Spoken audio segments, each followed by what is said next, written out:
سال فرش ادا پر ہم کیوں آتے ہیں؟ میرے ہمسن اور کمسن ساتھی ہیں، ان کے لیے عرض کر رہا ہوں، بزرگان سے دعا لینے کے لیے کہ جو یہ سوال پیدا کر رہے ہیں کہ ہر سال محرم آتا ہے اور ہم فرش ادا بچھاتے ہیں، کوئی سال تو ایسا ہو کہ وہ سال آئے اور ہم محرم نہ کریں۔ یہ سوال ہوتا ہے کہ 1400 سال گزر گئے لیکن ہر سال عزاداری ہے، ہر سال سید الشہداء کا ذکر ہے۔ اس کی کیا دلیل ہے کہ کوئی ایسا سال آ جائے، کوئی ایک مجلس آ جائے، کوئی دن ایسا آ جائے کہ ذکر سید الشہداء نہ کریں؟ یہ کیا وجہ ہے کہ اتنے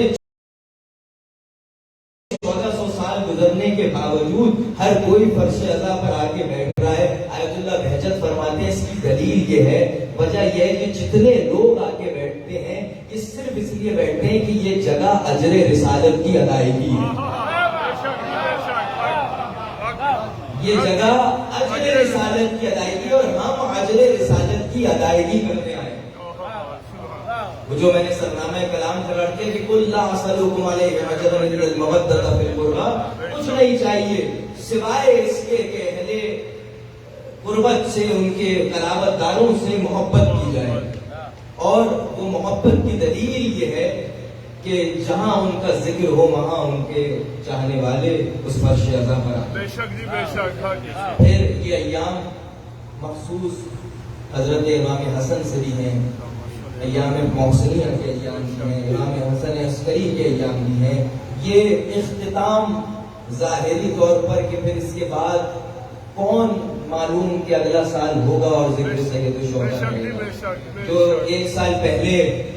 افراد ہمارے درمیان موجود تھے، اب وہ وہاں ان کی بارگاہ میں یقیناً موجود ہیں، لیکن اپنی زندگی میں جو فرائض انجام دینے ہیں وہ ذکر محمد و آل محمد ہیں۔ اور اس حوالے سے میں حضرت زہرا سے اس بات کی ابتدا کروں، اگر آپ کہ حضرت فاطمہ کا ایک لقب ہے زہرا، توجہ فرمائیں، ایک لقب ہے زہرا، جو جس کے معنی اپنے چھوٹے ساتھیوں کے لیے اس کے معنی یہ ہے کہ لیڈی آف لائٹ، یعنی روشنیوں والی خاتون، یعنی جس کے وجود سے نور نکلتا ہو اسے فاطمہ کہتے ہیں، اور مختلف نور۔ آقا استاد انصاریان نے اس کو لکھا تو لاب موجود ہیں کہ 3 طرح کے نور جو بی بی کے وجود سے صادر ہوتے تھے۔ پہلا نور جو فجر کے وقت بی بی کے وجود سے صادر ہوتا تھا، اور دوسرا نور ظہرین کے وقت بی بی کے وجود سے صادر ہوتا تھا، تیسرا نور مغربین کے وقت بی بی کے وجود سے صادر ہوتا تھا۔ یہ 3 نور صادر ہوتے تھے۔ اب اس کی وجہ کیا ہے کہ 3 نور صادر ہو رہے ہیں، اور بی بی اپنے بابا رسول گرامی قدر سے ایک سوال کر رہی ہیں، توجہ چاہوں گا۔ سوال یہ کر رہی ہے کہ بابا جب میرا حسن دنیا میں آیا تو حسن کا نور اور میرا نور برابر تھا، لیکن جب سے یہ حسین آنے والا میرے شکم میں ہے تو حسین کا نور میرے نور سے زیادہ ہے، میرا نور کم ہے اور حسن کا نور کم تھا۔ سوال بی بی کا یہ ہے کہ کیا یہ جو حسن ہے، جو میرا فرزند اکبر ہے، کیا یہ جو آنے والا ہے اس سے مرتبے میں کم ہے؟ تو رسول گرامی قدر فرماتے ہیں نہیں، حسن تو وہ ہے کہ جس کی امامت میں 9 سال حسین زندگی گزارے گے۔ یعنی امام حسن کے فضائل اتنے ہیں کہ 9 سال ان کے حضرت امام حسین کے امام حسن ہوں گے۔ اور پھر دونوں کے لیے فرمایا کہ سید شباب اہل الجنہ الحسن اور حسین، حسن اور حسین سید شباب اہل الجنہ ہیں، یہ دونوں اہل جنت کے سردار ہیں۔ اچھا یہ حدیث مکمل کر دوں اگر اجازت ہو۔ یہ کہا جاتا ہے کہ یہ دونوں جوانان اہل جنت کے سردار ہیں، بس یہاں تک روایت پڑی جاتی ہے۔ روایت یہ ہے کہ یہ دونوں اہل جنت کے سردار ہیں اور ان کے بابا ان کے سردار ہیں۔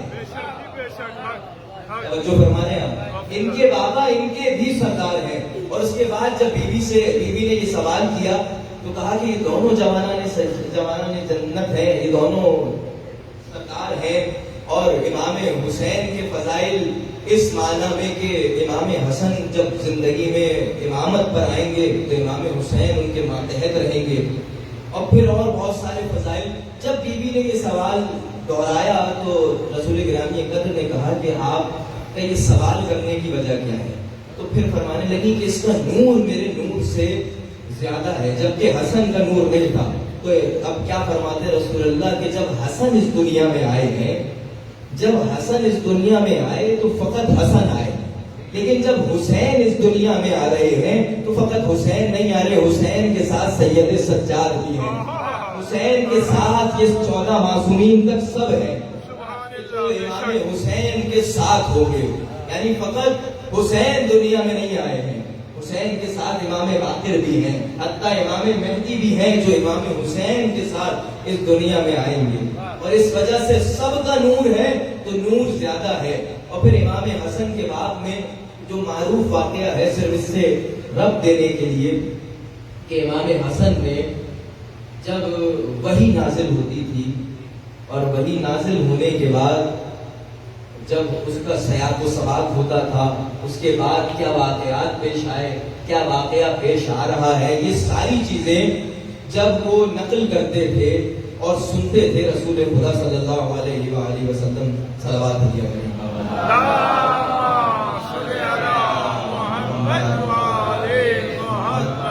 اور جب ان سے یہ سنتے تھے تو سننے کے بعد فقط آ کر اپنی والدہ کو بتاتے نہیں تھے، لیکن صرف بتانا، یعنی اگر ایک شخص ظاہری طور پر کسی کی بات کو سنتا ہے اور آگے اسی طریقے سے اس بات کو دہرا دیتا ہے تو یہ کوئی کمال نہیں ہے۔ کمال یہ ہے کہ اس کا سیاق و سباق کیا تھا، اس کا سیاق و سباق کیا تھا، اس کے بعد کیا واقعات پیش آئے، اس کے دوران یعنی نزول وحی جب ہو رہا ہے تو اس وقت کیا کیفیات تھی، یہ ساری کیفیت امام حسن آ کر اپنی والدہ گرامی کو سنا رہے ہیں۔ اور سنانے کے بعد جب مکمل سنا دیا تو جب امیر المومنین گھر پر آتے تو حضرت زہرا انہیں یہ سب سناتی، یہ سب سناتی، اور سوال بار بار یہ ہو رہا کہ یہ تمہیں کون بتا رہا ہے، جو کر رہے ہیں آپ، یہ تمہیں کون بتا رہا ہے؟ تو فرماتی ہیں کہ آپ کے جو صدیق اکبر ہے، فرزند اکبر ہے، وہ آتے ہیں اور آنے کے بعد مکمل مجھے یہ داستان، یہ وحی، یہ آیات اور اس کے سیاق و سباق یہ سب سناتے ہیں۔ اب جب یہ کہا تو کہا کہ آج چلو میں نہیں جاتا، کچھ وقت میں گھر میں رک جاتا ہوں اور دیکھتا ہوں کہ حسن آئے اور کس طرح سے تمہیں سنائے گا۔ اور امام حسن آتے ہیں، اب سنانا شروع کرتے ہیں کہ آج اس طرح سے ہوا، اس طرح سے ہوا، جیسے ہی سنا رہے تو زبان میں لکنت آئی، زبان میں لکنت آئی، اور کیا کہا کہ مجھے لگتا ہے کہ مجھ سے بڑا کوئی گھر میں موجود ہے، مجھ سے بڑا کوئی گھر میں موجود ہے کہ جس کی وجہ سے میری زبان میں لکنت ہے۔ اور اس کے بعد روایت کے الفاظ ہیں کہ امام حسین جب امام حسن گھر میں ہوتے تھے اور لوگوں کے سامنے کلام کرتے تھے، بات کرتے تھے، تو جب بات کرتے تھے تو احترام امام حسن میں امام حسین ہمیشہ خاموش رہے۔ جب تک امام حسن کلام کریں گے اس وقت تک امام حسین ان کی بات کو سنیں گے اور ان کا احترام کریں گے۔ اور اس کے بعد جب زندگی گزری تو حالات حاضرہ جو اس وقت بھی چل رہے ہیں کہ کس طریقے کا امام کا کردار ہونا چاہیے، وہ دور ہے امام حسن کا، ظاہری طور پر امام علی کی شہادت ہو چکی ہے، اور ایک شخص نے آ کر توہین کی امام حسن مشتبہ کی، شام کا رہنے والا ہے، اور شام میں اتنا زیادہ پروپیگنڈا ہے امیر المومنین کے خلاف کہ جب امیر المومنین کی شہادت ہوئی تو سب ایک جملہ کہہ رہے تھے کہ علی اور مسجد،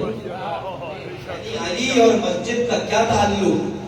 تو یہ ان کے ذہنوں میں تھا۔ اور جب انہوں نے امام حسن کی شخصیت کو دیکھا تو امام حسن کو دیکھنے کے بعد جب امام کے نزدیک پہنچے تو امام پر سب و شتم شروع کیا۔ ایک شامی نے جب وہ امام کو برا بھلا، امام کو مختلف طریقے سے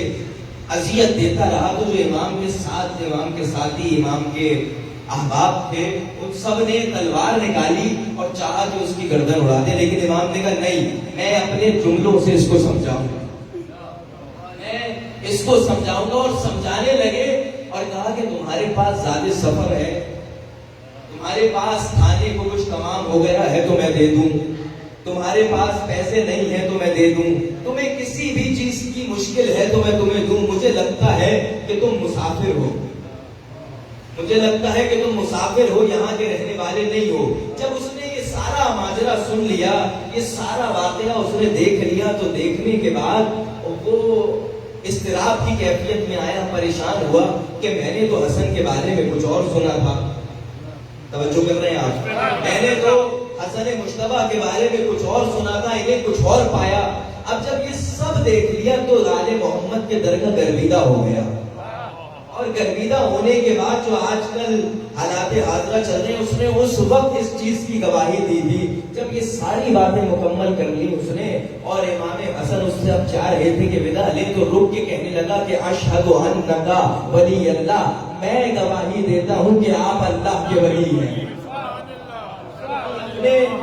کردار سے بتایا امام حسن مصطفیٰ نے کیا ہوتا کہ اگر اس کی گردن اڑا دیتے، نہیں، اپنے کردار سے بتایا کہ تم ہمیں نہیں جانتے، تم ہمیں نہیں پہچانتے، لیکن میرا کردار بتائے گا کہ میں اللہ کا بھیجا ہوا ولی ہوں، میں اللہ کا بھیجا ہوا ولی ہوں۔ اب یہ ایک عام شخص کے مقابل، اب جب تھوڑے امام کی زندگی بدلی اور صلح کا جو صلح ہوئی اس کے وقت کچھ گزرا، تو جب اس وقت کا حاکم مدینے آیا، اگر آپ کی توجہ ہے، جب اس کا حاکم، اس وقت کا حاکم مدینے آیا، تو مدینے آنے کے بعد اس نے سارے مدینے کو اکٹھا کیا، اور سب کو اپنے دربار میں بلانے کے بعد کسی کو ہیرے جواہرات دے رہا ہے، کسی کو مال درہم و دینار دے رہا ہے، کسی کو کچھ دے رہا ہے، یعنی ہر ایک شخص کو نواز رہا ہے۔ اس کی وجہ کیا ہے؟ وجہ یہ کہ اس وقت کے لوگ دو طرح کے لوگ، ایک وہ لوگ کہ جو اس کے ساتھ اس وجہ سے تھے کہ یہ اسے مال و متاع دے رہا تھا، اور دوسرے لوگ وہ جو اس سے ڈرتے تھے کہ اگر اس کے مخالف ہو جائیں گے تو یہ ہمیں قتل کریں گے۔ یعنی یہ دونوں طرح کے لوگ اس وقت موجود ہیں، اور جب یہ دونوں موجود ہیں، اپنی موجودگی کا اظہار اس طرح کرتے ہیں کہ یہ مدینے آتا ہے، سب کو بلاتا ہے، بلانے کے بعد سب کو کچھ نہ کچھ عطا کرتا ہے۔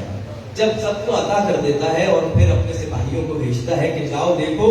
کہیں ایسا تو نہیں ہے کہ مدینے میں کوئی رہ گیا ہو اور میں نے اسے کچھ نہ دیا۔ جب دیکھ لیا کہ سب کو کچھ نہ کچھ دے چکا ہے، تو پھر اپنے سپاہیوں کو بھیج کے کہتا ہے کہ اب جاؤ اور حسن مشتبہ کو بلا کر، اور امام حسن کو بلایا گیا، اور امام حسن کو اسی دربار میں مدینے کے بلا کر سب کے سامنے آواز بلند کہا کہ جتنا میں نے سب کو دیا ہے اتنا میں اکیلا تمہیں دوں۔ اور دینے کے بعد جب دے دیا، تو جب اس نے دیا تو فخر سے اپنے سینے میں ہاتھ مار کے کہا کہ میں فلاں ماں کا بیٹا ہوں۔ بس یہ کہنا تھا، وہ آگے بڑھا۔ جب آگے بڑھا ہے تو امام کیونکہ تنہا آئے ہیں، امام اکیلے آئے ہیں، امام اپنی نالین میں نزدیک جا رہے ہیں، اپنی نالین کے، اس کا ایک سپاہی، اس کا ایک چاہنے والا بڑھ کر اس کی امام کی نالین سیدھی کر کے امام کے آگے بڑھا دیتا ہے، یہ بڑھاتا ہے۔ امام کہتا ہے اس نے جتنا کچھ دیا میں سب تجھے عطا کرتا ہوں۔ اور یہ کہنے کے بعد جو امام نے فرمایا کہ تو فلاں ماں کا بیٹا ہے، اور اپنے سینے پہ ہاتھ مار کے کہا کہ میں فاطمہ زہرا کا بیٹا، اگر تو فلاں ماں کا بیٹا ہے تو میں اس طرح عطا کروں گا کہ میں فاطمہ زہرا کا بیٹا ہوں۔ اور اس کے بعد روایت میں 4 طرح کے لوگ ذکر ہوئے ہیں۔ ایک شخص ہے جو لئیم ہے۔ لئیم وہ شخص ہوتا ہے کہ جو نہ خود کھاتا ہے نہ دوسروں کو کھانے دیتا ہے۔ توجہ فرمائیں، لئیم وہ شخص کہ جو نہ خود کھائے گا نہ دوسروں کو کھانے دے گا۔ دوسرا شخص وہ ہے جو بخیل ہے، جو خود کھائے گا لیکن کسی کو کھانے نہیں دے گا۔ اور تیسرا شخص ہے سخی، جو خود بھی کھائے گا اور دوسروں کو بھی کھانے دے گا۔ اور چوتھا شخص ہے کریم، کہ جس کے پاس کچھ موجود نہیں ہوگا لیکن دوسروں کو عطا کرے گا۔ اور اور اہل بیت کے خانوادے کے اندر سب کے سب کریم ہیں، لیکن اہل بیت جسے کریم اہل بیت بولتے ہیں وہ ذات امام حسن مجتبیٰ ہے۔ امام حسن مجتبیٰ کی ذات ہے کہ جسے ان کے گھر والے کریم اہل بیت، کہ اہل بیت میں کوئی قریب ہے تو وہ حسن مجتبیٰ کی ذات ہے۔ اور اس کے بعد کیونکہ ایام ایک روایت کے مطابق امام رضا کی شہادت کے خصوصاً عراق اور ایران میں بھی منائے جاتے ہیں، تو مسلسل اپنی زندگیوں میں یہ ایام نزدیک ہیں کہ ظاہری طور پہ ختم ہو جائیں گے، اور آج 7 ربیع الاول بھی آ چکی ہے۔ امام کا بس ایک معجزہ سن لیجیے، اور وہ معجزہ یہ ہے کہ ایک مشہد مقدس کے نزدیک شہر کا رہنے والا اور اپنی پاؤں کے مفلوج ہو جانے کی وجہ سے، اپنے ٹانگ کے خراب ہو جانے کی وجہ سے امام کے نزدیک پہنچ نہیں پا رہا، لیکن اسے کوئی یہ بتاتا ہے، رہنے والا ہے عرب کا اور ایران کا، کہ جس زمانے میں لوگ جس کو آپ بدو کہہ کر پکارتے ہیں، کہ جو اتنا زیادہ پڑھا لکھا نہیں ہے، اس نے اتنا زیادہ تعلیم حاصل نہیں کی، لیکن اس کا عقیدہ یہ ہے کہ وہ امام کی بارگاہ میں پہنچ جاتا ہے۔ پہنچنے کے بعد زمانہ ہے صدام ملعون کا زمانہ، کہ جب لوگ عراق نہیں جاتے ہیں، سب لوگ رخ کرتے ہیں حضرت امام رضا کی زری پر، اور زری پر رخ کرنے کے بعد امام سے اپنی حاجت روائی کرتے ہیں، امام کو اپنا مشکل کشا مانتے ہیں۔ یہ جب پہنچتا ہے نزدیک زری کے، تو پہنچنے کے بعد جب اس کو کہا جاتا ہے کہ زری کچھ دور ہے، تم اس کے نزدیک نہیں جا سکو گے، تم یہیں صحن میں بیٹھ جاؤ، اور یہ کئی گھنٹے وہاں بیٹھا رہتا ہے، اور نہ جانے کیا ہوتا ہے، بڑی مشکل سے پہنچتا ہے ایک خادم کے پاس سے، اور کیا ہوتا ہے نہ جانے کہ اپنے پیروں پہ کھڑا ہوتا ہے اور چلنے لگتا ہے۔ مفلوج تھا، پیروں سے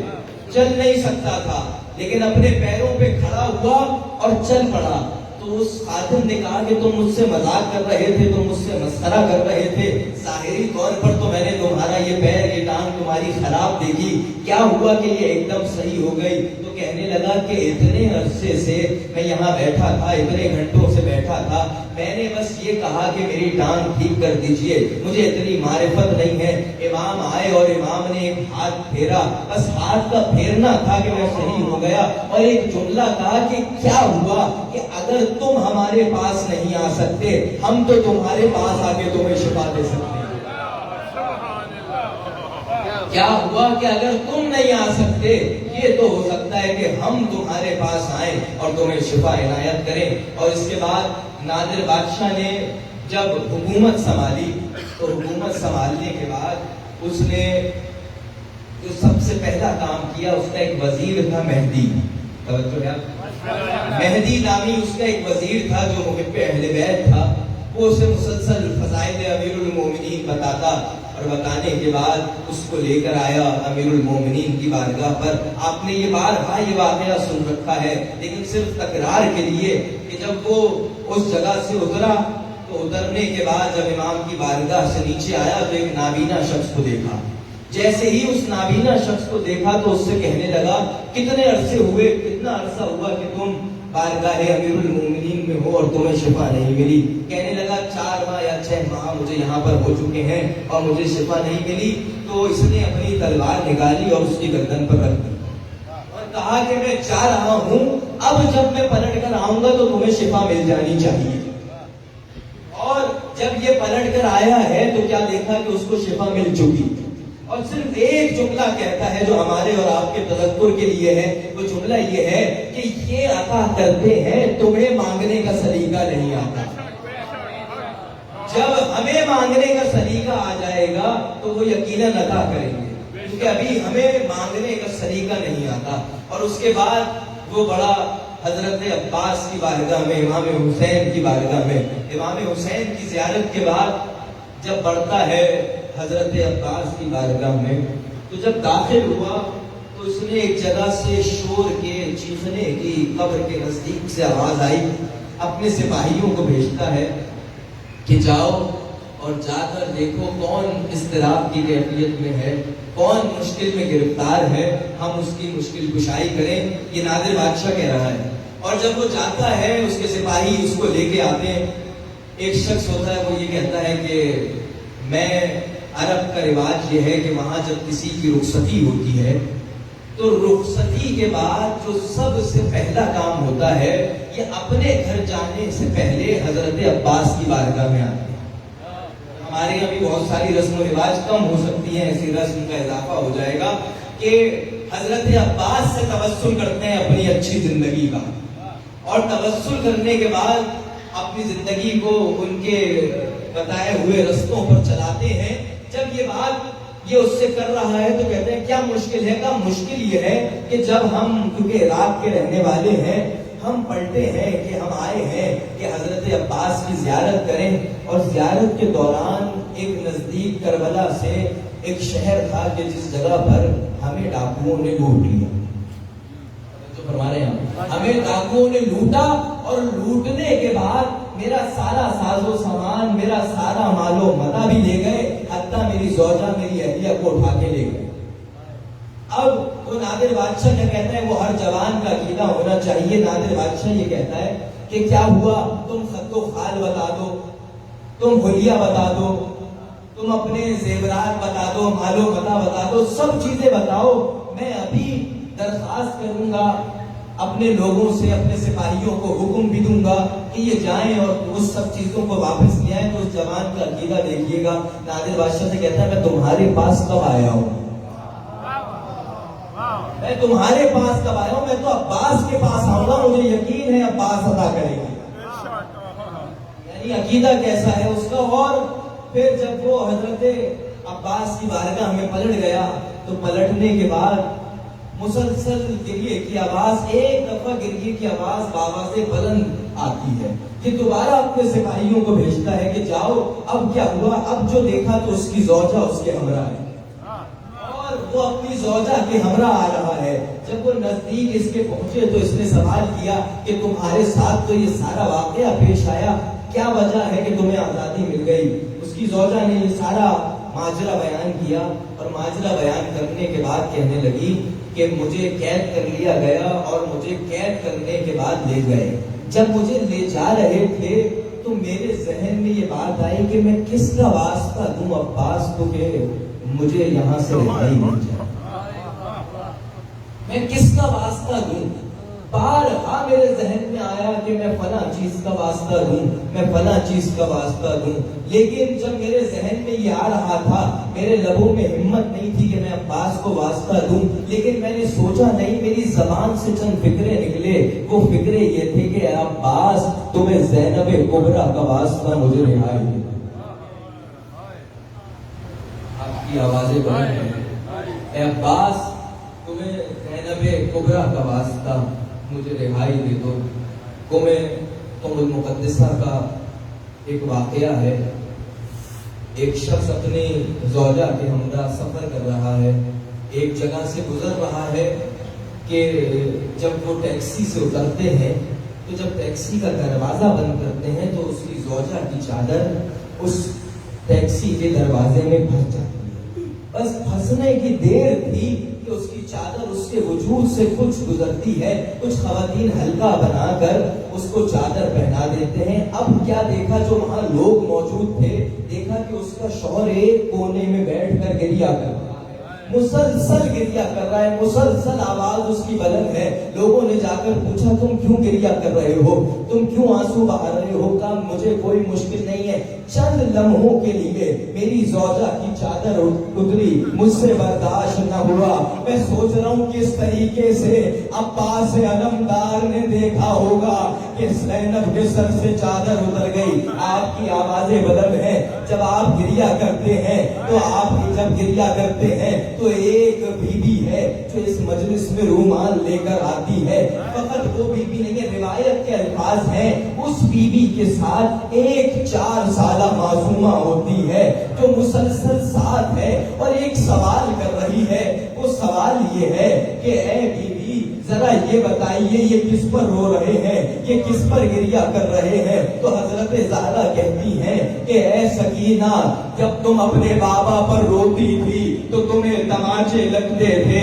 آپ اپنی آوازوں کو آزاد چھوڑیے، بلند آواز سے گریہ کریں۔ کیوں؟ امام صادق بھی دعا دیتے ہیں، امام باقر بھی دعا دیتے ہیں۔ حضرت زہرا آپ کے آنسوؤں کو لینے آئی ہے، حضرت زہرا یہاں پر موجود ہے۔ جب یہ سارا واقعہ مکمل ہو گیا اور یہ کارواں چلا ہے کوفے، تو کوفے کے ایک مقام پر پہنچنے کے بعد کیا دیکھا کہ ایک چھت سے کچھ کھجوریں پھینکی جا رہی ہیں، وہ کھجوریں پھینکی جا رہی ہیں۔ اب چھوٹے بچے سادات کے لپک کر آگے بڑھ کر ان کھجوروں کو اٹھا کر کھانے لگتے ہیں۔ اب جیسے ہی منہ میں ڈالنے لگتے ہیں، حضرت زینب نے روک دیا، بچوں یہ نہ کھانا، یہ صدقے کی کھجوریں ہیں، سادات پر صدقہ حرام ہے۔ ایک یہ منظر ہے، دوسرا منظر وہ ہے کہ جب عاشور کا دن گزر گیا اور زینب کبریٰ نے حضرت سکینہ کو پانی دیا اور کہا کہ پانی پیو،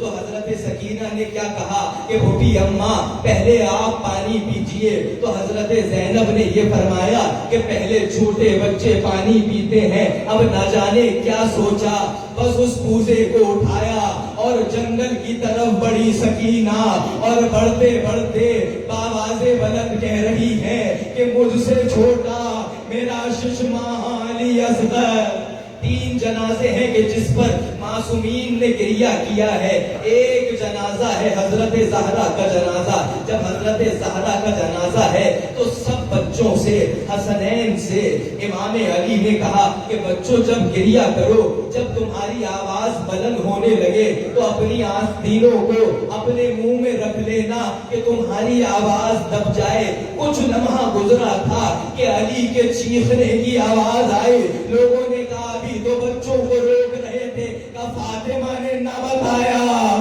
کہ اس کی پسلیاں زخمی۔ دوسرا گریہ کر رہے ہیں، دوسرا جنازہ سنیں، دوسرا جنازہ ہے 40 سال بعد امام سجاد کا جب پشت پر حضرت امام باقر نے پانی ڈالنا شروع کیا کفن کے وقت، تو زاروں قطار گریہ کیا۔ گریہ کرتے وقت لوگوں نے سوال کیا امام اتنا گریہ، کہا 40 سال گزر گئے لیکن میرے بابا کی پشت پر آج بھی تازیانوں کے نشان۔ بس آخری روایت سن لیجئے۔ تیسری روایت یہ ہے کہ جب غسالہ آئی ہے قید خانے میں اور آ کر سید سجاد سے ایک سوال کیا، کہا یہ تمہاری بہن یہ 4 سالہ معصومہ کیا کوئی مشکل میں گرفتار تھی؟ کیا اسے کوئی بہت زیادہ بڑی بیماری تھی؟ کہ نہیں کوئی بیماری نہیں تھی۔ کہ پھر کیا وجہ ہے کہ جب میں نے چاہا کہ میں اس کے کفن کو نکالوں، کفن اس کو پہناؤں، اب جو میں نے اس کی کمر پر دیکھا تو وہ تازیانوں کے نشان۔ سید سجاد نے کربلا کا رخ کیا، بابا میں نے آپ کی امانت آپ کے حوالے کر دی۔